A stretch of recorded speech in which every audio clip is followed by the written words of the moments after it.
구독자님들 안녕하세요. 이번 주는 다양한 스포츠를 즐기시는 여러분들의 퍼포먼스와 부상 예방의 핵심적인 조직, 바로 힘줄에 대한 재미있는 내용들을 준비했습니다. 아마도 또 저만 재미있을.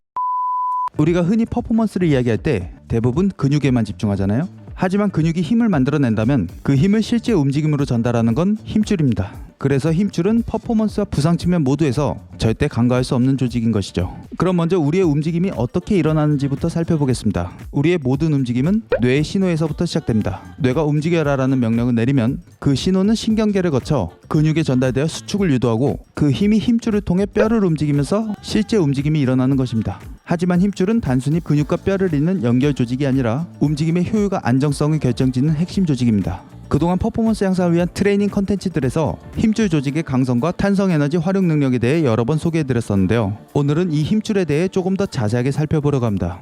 먼저 힘줄은 방금 살펴본 것처럼 근육에서 뼈로 힘을 전달해 관절이 움직일 수 있게 해줄 뿐 아니라 관절을 안정화시키는 데에도 중요한 역할을 합니다. 또 힘줄은 고유한 구조와 구성 덕분에 높은 기계적 강도, 점탄성과 같은 특유의 생체역학적 특성을 가지고 있습니다. 여기서 기계적 강도란 강하게 당겨져도 쉽게 끊어지지 않고 버티는 능력을 말합니다. 우리가 점프를 하거나 스프린트처럼 폭발적인 움직임을 할 때 혹은 높은 곳에서 떨어져 강한 충격이 가해져도 그 힘을 견뎌낼 수 있는 능력을 말합니다. 그리고 점탄성이란 말 그대로 점성과 탄성의 성질을 동시에 가진 상태를 말하는데요. 이러한 특성 덕분에 힘줄은 단순히 힘을 전달하는 수준을 넘어 탄성 에너지를 저장하고 방출하는 스프링 같은 역할까지 하게 됩니다. 또 재밌는 점은 힘줄은 전체 길이에 따라 강성이 조금씩 다르다는 것입니다. 근육에 가까운 쪽은 상대적으로 더 유연해서 일종의 충격 흡수 장치처럼 작용하며 근육이 불필요하게 손상되지 않도록 보호해줍니다. 하지만 반대로 힘줄이 지나치게 뻣뻣해지면 같은 강도에서도 근육이 더 큰 스트레스를 받아 손상 위험이 더 높아질 수 있습니다. 따라서 힘줄은 단순히 강할수록 좋은 조직이 아니라 기계적 부하를 효과적으로 지탱하고 전달할 수 있도록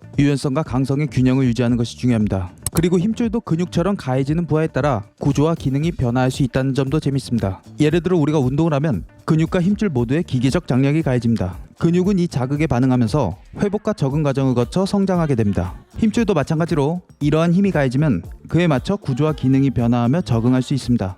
하지만 여기서 중요한 점은 부하가 지나치게 크면 손상이 발생하고 반대로 사용이 너무 적으면 힘줄 조직이 약화되는 부정적인 변화가 일어날 수 있다는 것입니다. 하지만 모든 힘줄이 똑같이 작동하는 것은 아닙니다. 근육과 뼈를 연결하는 이 조직들을 모두 힘줄이라고 부르지만 실제로 수행하는 생리적 기능은 상당히 다양합니다. 예를 들어 손가락의 신전과 굴곡을 담당하는 힘줄은 근육이 만들어낸 힘을 정확하고 신속하게 전달해 손가락이 매우 정밀하게 움직일 수 있도록 합니다. 반면 아킬레스건은 달리기나 점퍼 같은 동작에서 스프링처럼 작용해 감속 시 에너지를 저장하고 가속 시 이를 방출합니다. 그동안 많은 영상에서 다뤘었던 스트레치 쇼팅 사이클에 관련된 내용이죠. 바로 이러한 메커니즘으로 폭발적인 파워를 만들어낼 수 있는 것입니다. 이처럼 에너지를 저장하고 방출하는 힘줄을 에너지 저장형 힘줄이라고 하며 단순히 위치를 제어하는 힘줄과는 다르게 매우 큰 힘이 반복적으로 가해지는 상황을 견뎌내야 됩니다. 예를 들어 달리기에서 지면과 접촉할 때 아킬레스건에는 체중의 12배에 달하는 장력이 가해지며 마라톤에서는 이러한 부하를 쉬지 않고 약 25,000번이나 버텨야 됩니다.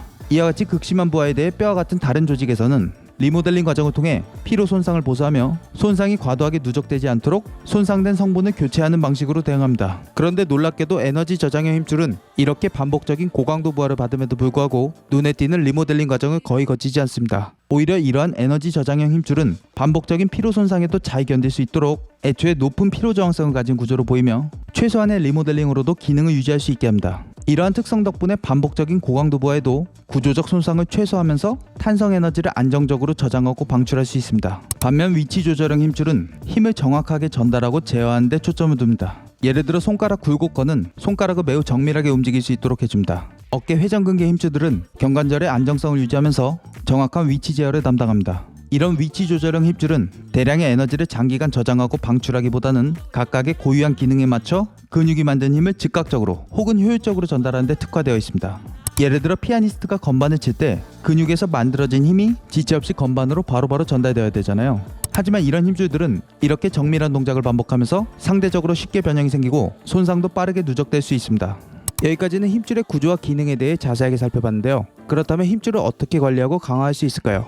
이전에 힘줄과 관련된 내용을 다룬 적이 있었지만 최근 힘줄과 관련해 알게 된 흥미로운 내용이 있어 이전 내용을 수정 및 보완하여 소개해드리려고 합니다. 이전에 간섭 효과 영상에서 인용한 적이 있는 케이스박 교수의 연구인데요. 힘줄은 주요 구성 성분인 콜라겐이 촘촘히 배열되어 강성과 유연성을 제공합니다. 즉 힘줄이 강해진다는 건 콜라겐 합성이 늘어나 조직이 더 치밀해지는 것을 의미합니다. 그런데 케이스박 교수의 연구진은 흥미로운 사실을 발견했습니다. 콜라겐 합성 신호는 근육 수축 유형에 따라 큰 차이를 보이지 않았고 힘줄 세포는 단 10분의 자극만으로 이미 최대치에 도달한 것이죠. 10분을 넘기면 오히려 신호가 감소했고 한번 자극을 받은 세포가 다시 반응하기 위해서는 약 6시간의 회복 시간이 필요했습니다. 즉 분자 수준에서 중요한 것은 근육 수축 유형의 차이보다는 부하를 주는 시간과 회복 간격이라는 점입니다. 여기서 근육 수축 유형이란 근육의 길이가 변화 없이 힘을 발휘하는 등척성 수축, 근육의 길이가 늘어나며 힘을 발휘하는 편심성 수축, 그리고 근육의 길이가 짧아지며 힘을 발휘하는 동심성 수축을 말하며 이 세 가지 방식 모두에서 힘줄 세포의 콜라겐 합성 반응은 거의 비슷하게 나타났습니다. 이러한 내용들을 적용하려 할 때 고려해야 될 포인트가 있다면 현재 나의 몸 상태일 것 같습니다.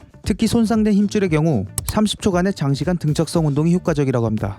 빠른 동적 부하는 손상된 부위에 제대로 된 자극을 주지 못하고 오히려 잘못된 조직 성장을 유발할 수 있다고 합니다. 반면 30초 이상 버티는 등척성 운동을 하면 건강한 부위는 일시적으로 이완되고 긴장이 손상 부위까지 전달됩니다. 이 과정에서 힘줄 전체의 강성이 조절되고 손상된 부위는 정상적인 유전자 발현을 다시 시작할 수 있게 됩니다. 따라서 힘줄 부상이 있을 때는 등척성 운동이 중요해진다는 것입니다. 또 갑자기 최대 힘을 빡 주는 게 아니라 약 2초 동안 천천히 힘을 끌어올려 최대 힘에 도달한 뒤 30초간 버티고 다시 서서히 힘을 빼야 됩니다. 이렇게 충격을 최소화한 등척성 운동이 손상된 힘줄에 가장 효과적이라고 합니다. 클라이밍 영상에서 미처 다루지 못한 내용인데요. 핑거보드에 손가락만 걸어서 버티는 등척성 운동으로 손가락 근력과 힘줄을 효과적으로 강화할 수 있습니다. 이와 관련돼서 또 재밌는 연구가 있는데요. 손가락만으로 내 체중의 중량까지 추가한 고강도 매달리기 동작은 손가락 근력을 향상시키는 대표적인 방법입니다. 그런데 체중의 약 40%만 지지하도록 10분간 반복하는 저강도의 장시간 매달리기도 고강도 매달리기와 동일한 수준의 근력 향상을 보였다고 합니다. 더 나아가 두 방법을 병행했을 때는 가장 큰 효과가 나타났습니다.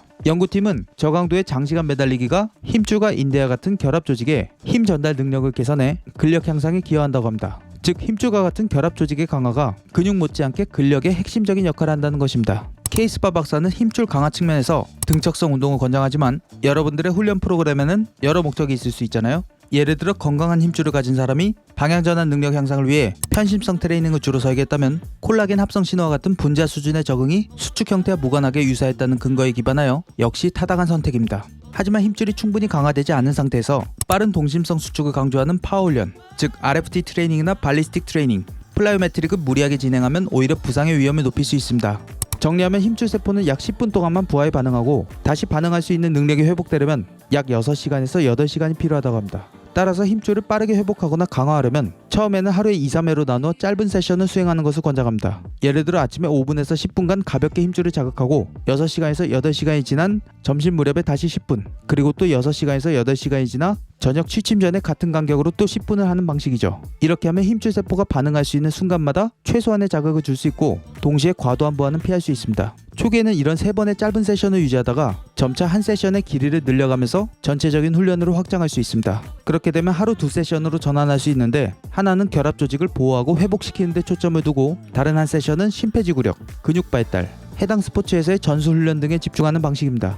마지막으로 이렇게 강화된 힘줄을 각 스포츠에서 퍼포먼스를 향상시키기 위한 탄성 에너지를 활용하는 능력에 대해 간략하게 소개해드리겠습니다. 높이가 있는 박스에서 떨어지는 뎁스 점프와 같은 운동을 생각해보시면 떨어지며 착지할 때 엄청난 부하가 힘줄에 가해집니다. 이때 근육에서는 갑자기 늘어난 길이를 감지해 반사적으로 수축하고 힘줄은 동시에 그 에너지를 저장합니다. 이후 바로 반발하여 튀어오를 때 근육의 반사적 수축과 더불어 힘줄에 저장된 탄성 에너지를 방출하며 단순한 동심성 수축보다 더 폭발적인 파워 출력이 만들어지는 것이죠. 이를 스트레치 쇼팅 사이클이라고 하며 대부분의 스포츠에서 퍼포먼스 향상을 위해 핵심적인 역할을 합니다. 따라서 최적의 스트레치 쇼팅 사이클을 위해서는 먼저 케이스바 교수가 권장하는 프로토콜로 힘줄을 강화하고 이후 플라이메트릭을 도입해 탄성 에너지 활용 능력을 최적화하는 것이 효과적인 접근일 것입니다.